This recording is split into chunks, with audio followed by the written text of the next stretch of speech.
Assalamualaikum warahmatullahi wabarakatuh. Hello everyone. How are you today? I hope that you are all in a good condition. Okay, thank you. Bismillahirrahmanirrahim.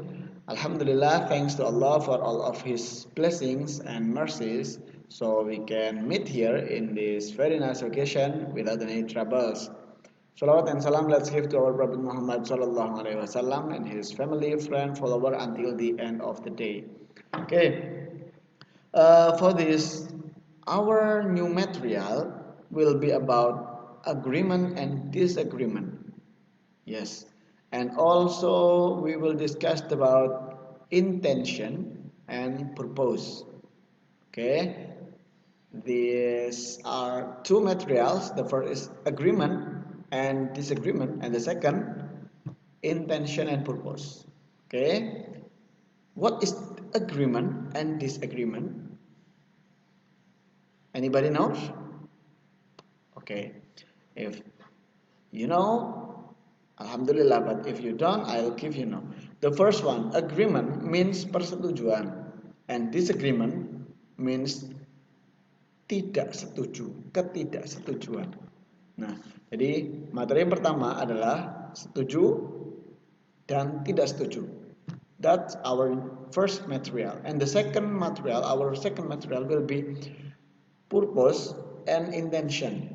What is purpose?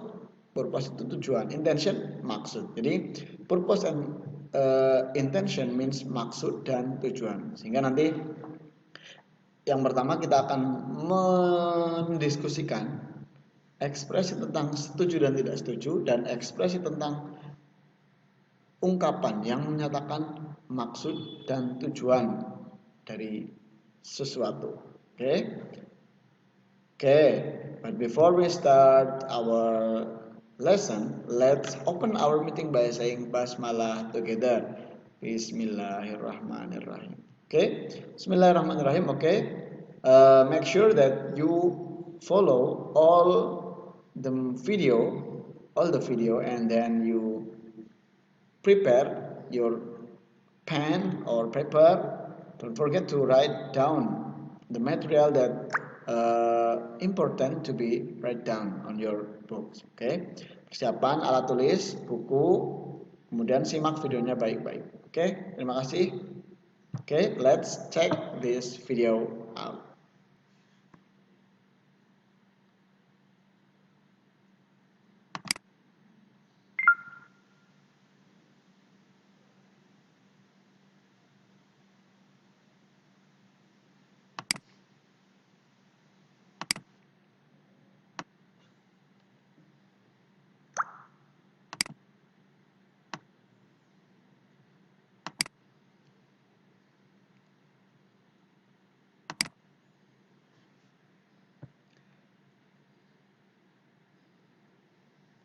Okay, Bismillahirrahmanirrahim.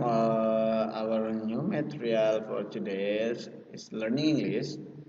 This lesson is about agreement or disagreement and purpose and intention. Okay, agreement means setuju, disagreement means tidak setuju. Purpose means artinya tujuan, intention maksud. Okay, click me to start. Okay. Okay.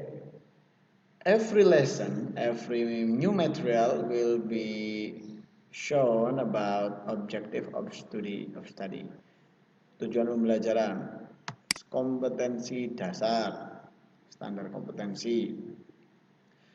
Siswa diharapkan bisa memahami, menerapkan struktur teks dan unsur kebahasaan untuk melaksanakan fungsi sosial dari ungkapan persetujuan serta responnya sesuai dengan konteks. Jadi yang pertama, kalian akan belajar cara memberikan persetujuan baik yang setuju maupun tidak setuju serta responnya sesuai dengan konteks penggunaannya. Dan yang kedua, menerapkan struktur teks dan unsur kebahasaan untuk melaksanakan fungsi sosial dari menyatakan dan menanyakan tentang maksud dan tujuan melakukan suatu tindakan atau kegiatan sesuai dengan konteks penggunaannya. Oke, next. kompetensi dasar. Jadi nanti kalian sudah bisa dianggap sebagai lulus kompetensinya kalau kalian bisa satu mengidentifikasi struktur teks dan unsur kebahasaan pada teks persetujuan. Bagaimana caranya memberikan persetujuan dalam bahasa Inggris, terus kemudian membedakan ungkapan yang digunakan dalam menyatu persetujuan. Dibedain mana yang persetujuan, mana yang tidak setuju sesuai dengan konteksnya. Terus yang terakhir, mengidentifikasi struktur teks atau unsur kebahasaan dari teks maksud dan tujuan. Ya sama, bagaimana cara mengungkapkan maksud dan tujuan sesuai dengan konteks yang dipakai dalam bahasa Inggris. Itu. Next, kita menuju ke bahan pembelajaran 1. Nih, what are expressing an agreement or disagreements? Apakah yang dinamakan ekspresi persetujuan dan tidak setujuan? Kita klik. Nah, yaitu ungkapan setujuan atau ketidaksetujuan. Jadi intinya setuju dan tidak setuju. Kemudian ungkapan ini digunakan untuk menyatakan apakah seseorang setuju atas tidak atau tidak setuju atas sebuah ide dari opini orang lain. Yaitu ya, jadi intinya ungkapan menunjukkan apakah seseorang setuju atau tidak setuju. Oke, contoh-contohnya, bagaimana contoh-contohnya? Nah, contoh-contohnya misalnya, ini ungkapan setuju. Agreement expressing agreement. I agree with her opinion. Saya setuju dengan opininya. I can go along with that. Saya ikut dengan pendapat tersebut. I think so. Saya kira juga begitu. That's what I want to say. Itu yang saya kepengen katakan. I'm with you. Saya sependapat dengan kamu. I'm on your. Saya sependapat dengan Anda. But that I buy that idea. Saya akan beli ide tersebut. Berarti saya sepakat dengan Anda. I like your idea. Saya suka pendapat Anda. Jadi ini ungkapan-ungkapan yang menunjukkan bahwa kita itu setuju. Kemudian expression disagreement, tidak setujuan. Ungkapan tidak setuju. Jadi intinya menunjukkan tidak setuju. Contohnya, I disagree with you. Saya nggak setuju dengan kamu. I can go along with you. Saya nggak bisa mengikuti pendapat Anda. I don't think so. Saya tidak sependapat dengan Anda. Saya tidak berpikir seperti itu. I wouldn't say that. Saya nggak akan ngomong seperti itu. Dan itu hanya contoh-contohnya ya. Jadi nanti kalian bisa kembangkan sendiri. Yang intinya adalah tidak setuju. Misalnya lah kayak gitu. Dalam bahasa Indonesia kita bisa menggunakan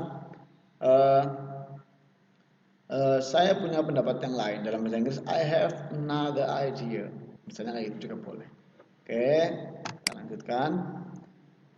Sampai sini cukup jelas ya. Apa itu agreement, apa itu disagreement. Oke, untuk memperjelas kita lihat exercise 1. Ada question di sini 1 sama 2. Contohnya, Susan, I think this picture is more attractive than hers. Susan, menurut saya gambar ini lebih baik, lebih menarik daripada gambarnya. Budi bilang, that's what I want to say. Saya juga pendapatnya sama. Nah, the words bold type means kata yang di garis tebal ini menunjukkan bahwa si Budi ini apakah agreement, persetujuan, atau impossibility, ketidakmungkinan, disagreement, ketidaksetujuan, atau ability, kemungkinan, kebisaan. Ayo, mana menurut kalian? Jawabannya yang? Ya, betul sekali. Agreement. Jawabannya itu. Terus, question number 2. Ada Dodi sama Ana. Ini lihat ya, pahami dengan baik konteksnya supaya kalian tidak salah. Although this is the best cinema in town, there are not many people visiting it. Titik-titik. Nowadays, most people prefer spending their time at home watching television. Oke. Menurut kalian, Ana itu setuju atau tidak setuju dengan pendapat atau idenya dari Dodi? Walaupun ini adalah sinema, itu kayak bioskop yang terbaik di kota ini, tapi tidak banyak yang mengunjungi tempat ini, tidak banyak orang yang datang ke bioskop. Kemudian anak bilang titik-titik bla bla bla.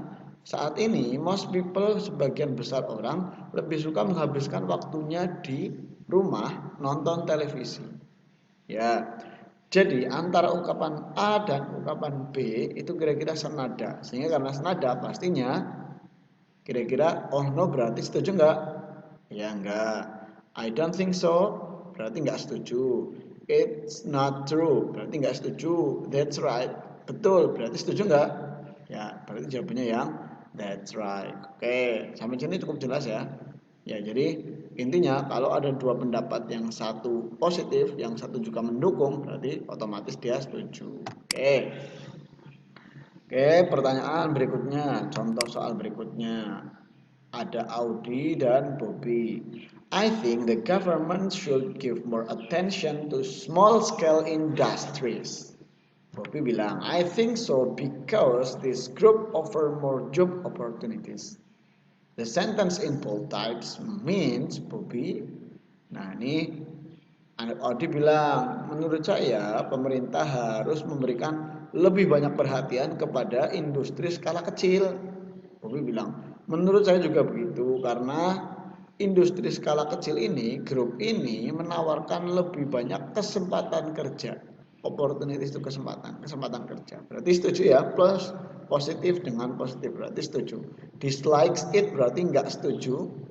Like it berarti suka dengan itu. Agrees it setuju. Object it berarti setuju. Berarti jawabannya ada dua nih. Like it bisa, tapi agree. Yang diminta bukan like, tapi agree-nya ya. Like itu menyukai, tapi sama aja sebenarnya bisa menyetujui. Jadi, tapi yang kita lebih spesifik agree pasti, karena kadang-kadang suka nggak mesti setuju. Tapi kalau setuju, ya sudah pasti setuju. Oke, jadi itu ya yang kita bahas. Berarti ini menunjukkan agreement. Next kita lanjut ke last question number 4. Ada Tom dan lawyer. Lawyer itu ahli hukum atau kita bisa sebut dengan jaksa. Tom ya Tom aja. Tom ini ceritanya sengketa pernikahan. Tom, your wife want to get half of the property, the investment and also the children. Tom, istrimu kepengen mendapatkan setengah dari kekayaan dan investasi dan juga anak. Wah, anaknya bagi dua, investasinya dibagi dua, propertinya dibagi dua. Terus Tom bilang, I don't get along with that. She claimed too much, I think. Tom bilang, aku nggak setuju. Dia ngeklaim terlalu banyak menurut saya. Berarti dengan nada A dan B yang berkebalikan, yang A mintanya A, yang B mintanya yang bukan A, sehingga disagreement. Jawabannya berarti disagreement ya. Sampai sini cukup jelas ya. Jadi itulah beberapa contoh yang mengungkapkan agreement dan disagreement. Jadi kita kembali ke material berikutnya. Jadi inti dari agreement dan disagreement itu berarti kalian harus paham konteksnya, harus tahu belajar artinya. Kemudian nanti kalian lihat kira-kira apakah itu setuju atau tidak setuju. Oke, sampai sini berikutnya kita akan masuk ke materi berikutnya yang kedua. Oke, simak baik-baik ya. What is purpose and intention? Apa itu ungkapan maksud dan tujuan? Purpose, tujuan dan maksud. How to express? Nah, apa itu? Kita klik coba. Ungkapan yang digunakan untuk menyatakan maksud atau tujuan seseorang atas sebuah ide atau tindakan tertentu. Ya. Ungkapan yang digunakan untuk menyatakan maksud atau tujuan seseorang atas sebuah ide atau tindakan tertentu. Jadi banyak orang melakukan sesuatu, mengucapkan sesuatu, dia punya maksud atau tujuan tertentu. Oke. Kuncinya kita akan fokus ke dua kata kunci ini, so that dan in order to atau to. Ini artinya sama ya, untuk atau agar. Kalau so that artinya sehingga, so juga boleh. Itu dua. Sehingga kita akan banyak menggunakan kata sehingga atau untuk atau agar. Sampai sini cukup jelas ya sedikit. Jadi kalau misalnya Saya akan berbuat ini supaya ini. Saya akan melakukan ini sehingga nanti seperti ini. Bisa dipahami? Ya, semoga bisa. Oke, berikutnya. Ini pattern yang sering dipakai. Yang sering dipakai dalam menyatakan purpose dan intention ada dua. Yang pertama ini pattern satu, ada ide satu. Ide maksudnya ya pendapat satu atau gagasan satu ditambahkan so that sama ide dua. Maksudnya apa sih? Nah ini contohnya. You should move more. Kamu harus banyak gerak, lebih banyak bergerak. So that sehingga you will be healthier. Sehingga kamu akan jadi lebih sehat. Ide satunya kamu harus banyak bergerak. So that sehingga ide duanya you will be healthier. Kamu akan jadi lebih sehat. Ingat ya, pattern satu itu mempunyai ciri khusus yaitu so that, dan setelah so that itu pasti ada subjek sama kata kerja. Kita bisa katakan subjek dan predikat dalam bahasa Inggris. Oke. Tuh. Kemudian kita titik ini yang kedua. Kita cek yang kedua. Pattern kedua ada ide satu plus to atau in order to, untuk atau agar, terus kemudian diikuti verb satu. Ingat-ingat. Bedanya pattern 1 dengan pattern 2 adalah ini, verb 1. Gimana? Kita lihat contohnya. You should move more to be healthier and stronger. Kamu harus banyak bergerak to become atau be healthier and stronger, supaya atau agar jadi, menjadi di sini sebagai kata kerja bentuk pertama. Biasanya ada yang menggunakan be, become, became, ada yang been. Nah, be ini bentuk kata kerja pertama. Beda dengan yang kedua, yang pertama tadi. Kalau yang pertama so that diikuti oleh you, terus kemudian subjek, oh ya, to you atau subjek, kemudian diikuti kata kerja. Tapi kalau di sini kita langsung setelah to diikuti oleh verb one. Ini bisa diganti dengan in order to ya Mbak, Mas. Nih, you should move more in order to be healthier, tapi nggak boleh dihilangin be-nya karena ini jadi verb satunya. Healthier and stronger, supaya jadi sehat, lebih sehat dan lebih kuat. Oke? Contohnya ini, I don't hate anybody so that I always be happy. Saya nggak membenci siapapun sehingga saya selalu menjadi bahagia. Itu yang pertama. Ingat, setelah so that ada subjek be, subjek predikat, ada pelaku kata kerjanya. Oke. Terus kemudian she can go along with you so that you can make another decision. Dia nggak bisa sependapat dengan kamu sehingga kamu bisa membuat keputusan yang lain. Hingga ini ya jelas ya. Jadi setelah so that itu diikuti oleh kalimat, ada yang namanya kalimat pasti ada pelakunya, ada kata kerjanya. Tuh. Sedangkan contoh yang kedua yang menggunakan in order to atau to. He always smiling, dia selalu tersenyum. Oh, harusnya he always smiles in order to pretend to be fine. Dia selalu tersenyum dalam rangka pura-pura bagus, pura-pura baik ya. Ingat-ingat ini. Setelah to itu diikuti oleh verb 1. Pretend itu berarti verb 1 yang artinya pura-pura. Dia selalu tersenyum. Ini salah ya Mbak. Harusnya he always smiles. Smiles bukan smiling. Maaf, ini belum diralat. He always smiles in order to pretend to be fine. Tuh ingat-ingat. In order to selalu diikuti oleh verb 1. Pretend, pretended, pretended. Verb 1-nya pretend, verb 2-nya pretended, verb 3-nya pretended. Dalam bahasa Inggris kalian harus tahu verb 1, verb 2, verb 3. Harus selalu tahu, dihafalin. Kalau nggak tahu gimana? Ya baca, lihat, perhatikan, praktekkan. Nanti tahu. We go to school on foot. In order to increase our healthy. Kita pergi ke sekolah jalan kaki, on foot jalan kaki, supaya atau agar increase our healthy. Supaya menambah kesehatan kita. Atau intinya ya ini menambah untuk membuat kita jadi tambah sehat. Increase itu artinya menambah. Jadi ini kata kerja ya, bentuk satu. Verb 2-nya apa? Increase, increased itu verb 2, increased, increased bahasanya. Oke, jelas ya. Nah, kita masuk ke soal-soal. Ini ada Susan. We need to have proper food. Bla bla bla. Keep our body health. Kita memerlukan makanan yang sesuai. Titik-titik menjaga kesehatan tubuh kita. Berarti untuk atau sehingga. Oh, coba kalau yang jawabnya sehingga. Wah, try again. Salah, Mbak. Mas. Ganti dulu. Udah, itu tadi harusnya jawabnya in order to. Sekarang soal yang kedua. Choose the best answer. Oke, although this is the best cinema in town, sama dengan yang tadi, walaupun ini sinema terbaik atau bioskop terbaik di kota ini, tapi nggak banyak yang datang. Ya betul. Kenapa? Banyak orang lebih suka menghabiskan waktunya di rumah nonton TV. Titik-titik menyimpan their uang.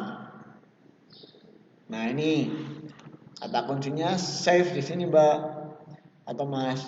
Kalau misalnya kalian pakai so that berarti nggak bisa karena save itu verb 1. Verb 1 berarti harusnya diikuti oleh in order. Jadi in order to save their money. Jawabannya, kan betul. Berikutnya. Nomor 3, I think the government should give more attention to small scale industries, offer more job opportunities. Sama dengan yang tadi, saya kira pemerintah harus memberikan perhatian yang lebih banyak kepada industri skala kecil. Titik-titik menawarkan lebih banyak kesempatan kerja. Nah, menawarkan kata kerja atau bukan? Ya kan? Nah, kalau iya berarti jawabannya pasti in order to. Next, betul. Berikutnya kita lewati. Pertanyaan nomor 4. We should be kind to everybody. God will love us forever. Nah, ini perhatikan. Kita harus baik kepada setiap orang. Titik-titik. Tuhan akan mencintai kita selama-lamanya. Nah, misalnya karena ada ini God subjek atau bukan? Pelaku atau bukan? Pelaku ya. Kalau pelaku berarti jawabannya so that. Kalau impossibility artinya ketidakmungkinan. So that itu artinya sehingga, in order to agar, to agar juga. Jadi jawabannya so that. Ya, betul jawabannya. Oke, baik. Kesimpulan dari pembelajaran kita hari ini yaitu untuk mengerjakan soal tentang agreement dan disagreement serta ungkapan maksud dan tujuan atau expressing purpose and intention, pahamilah arti kalimat soal dan ungkapannya yang sesuai dengan konteks kalimat atau soal, sehingga kalian harus memahami maksud dari kalimat yang ada dalam setiap soal, konteks dari kalimat yang ada dalam setiap soal, arti dari kalimat yang ada dalam soal, sehingga kalian akan bisa menentukan apakah seharusnya ini setuju atau malah seharusnya tidak setuju. Sedangkan untuk yang purpose, apakah ini, kalau yang purpose penekanannya hanya pada grammar ya, kalian tinggal meneliti apakah ini diikuti oleh subjek atau hanya diikuti oleh verb 1. Kalau diikuti oleh subjek berarti dia so that, sedangkan kalau diikuti oleh verb 1 kayak contohnya tadi be, become, make dan lain sebagainya, itu berarti dia menggunakan in order to atau to. Jadi cukup dipahami. Kalau yang agreement and disagreement kalian harus benar-benar paham konteks kalimatnya. Sedangkan kalau untuk yang intention kalian minimal tahu secara grammarnya, yaitu setelah so that diikuti oleh subjek, predikat atau pelaku dan pekerjaannya atau pelaku lagi ngapain gitu. Sedangkan kalau yang in order to, kalian cukup memahami setelah in order to atau setelah to pasti diikuti oleh verb satu, kata kerja bentuk pertama. Sampai sini semoga bisa memahamkan buat kalian. Terima kasih. Baik, demikian video pembelajaran tentang agreement, disagreement, dan intention and purpose. Semoga cukup memahamkan buat kalian. Apabila ada yang perlu ditanyakan, kalian merasa kesulitan, silahkan tidak usah sungkan chat Ustadz, tanyakan ke Ustadz via komentar GCR maupun via WA. Ustadz akan insya Allah menanggapi dengan baik. Semoga kalian menjadi lebih semangat lagi belajar bahasa Inggris, sehingga kedepannya akan banyak bermanfaat buat kalian. Terima kasih. Let's close our meeting by saying hamdalah and kafaratul majlis together. Alhamdulillahirabbil alamin. Subhanakallahumma bihamdika asyhadu an la ilaha illa anta astaghfiruka wa atubu ilaik. Thank you for your attention today. Assalamualaikum warahmatullahi wabarakatuh. Bye bye.